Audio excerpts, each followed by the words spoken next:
7 फल हैं फुलेरा। कितने फल हैं? 7। ध्यान दीजिएगा। पहला,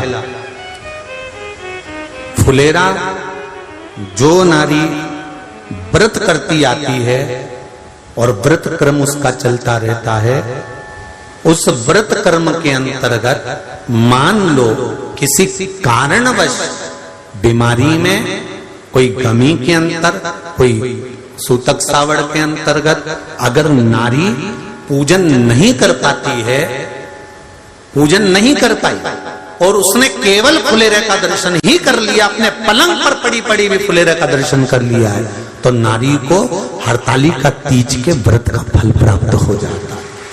7 फल हैं भगवान शंकर के हरतालिका तीज के फुलेरे का। पहला फल व्रत का मूल। दूसरा,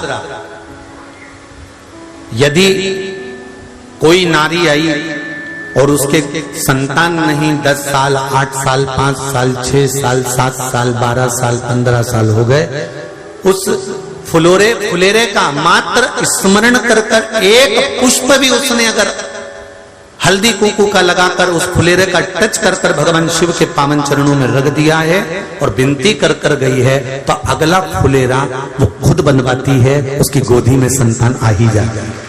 अगला फुलेरा वो खुद बनवाएगी, के जाएगी, जीजी अगली बार फुलेरा मेरी तरफ से बनवा देना, मंदिर में फुलेरा मेरी तरफ से लगवाना, अगली बार जब तुम पूजन करो तो फुलेरा मेरी तरफ से बनवाना। ये फुलेरे का महत्व। तीसरा, महाराज हम कोई दान, गौदान, हरतालिका तीज की किताब है आपके यहाँ, जो लोग पढ़ते होंगे हरतालिका तीज की किताब, उसमें लिखा है ब्राह्मण देव को ये दान देना है, ऐसा दान देना है।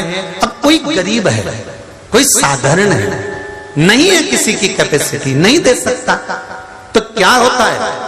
तो कहा हम गौदान नहीं कर पाते, हम स्वर्णदान नहीं कर पाते, हम वस्त्रदान नहीं कर पाते, हम मुद्रा दान नहीं कर पाते, हम अन्नदान नहीं कर पाते, हम ये सारे दान अगर नहीं भी कर पाते हैं, तो शिव महापुराण की कथा कहती है तीसरा फल फुलेरे का है कि मात्र फुलेरे का दर्शन, स्पर्श कर लेने से सारे दानों का पुण्य फल प्राप्त हो जाता है। ये तीसरा फल फुलेरे।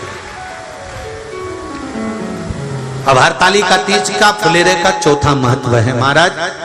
चतुर्थ महत्व हरतालिका तीज के फुलेरे का है, जो कुंवारी कन्या हरतालिका व्रत करती है,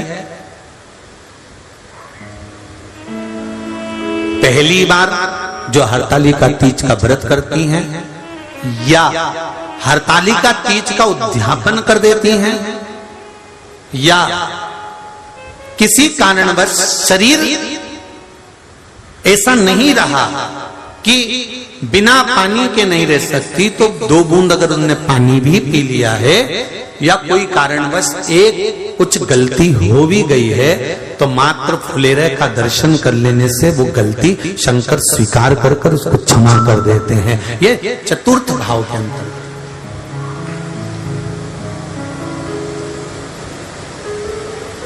फुलेरे का अगला वर्णन करा गया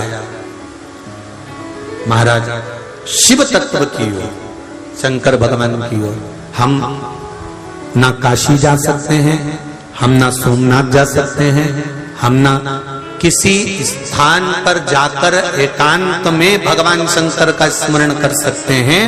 मान लो हमें एकांत में बैठकर शिव की भक्ति करना है, किसी मंदिर में, किसी देवालय में जाकर भक्ति करना है, तो फुलेरे का मात्र दर्शन करने से, पूजन स्मरण करने से उस भक्ति का फल भी हमारे खाते में आ जाता है।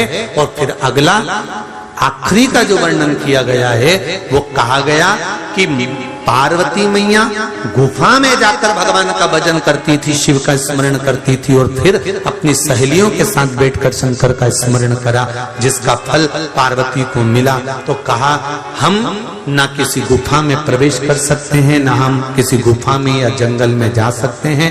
इस फुलेरे के नीचे शंकर भगवान की जब अर्चना करते हैं, आराधना करते हैं, हरतालिका तीज के दिन फुलेरे के नीचे हम भगवान शिव की पूजन करते हैं, तो हमारा वन में किया गया भजन का फल ही हमको प्राप्त हो जाता है। ऐसे फुलेरे का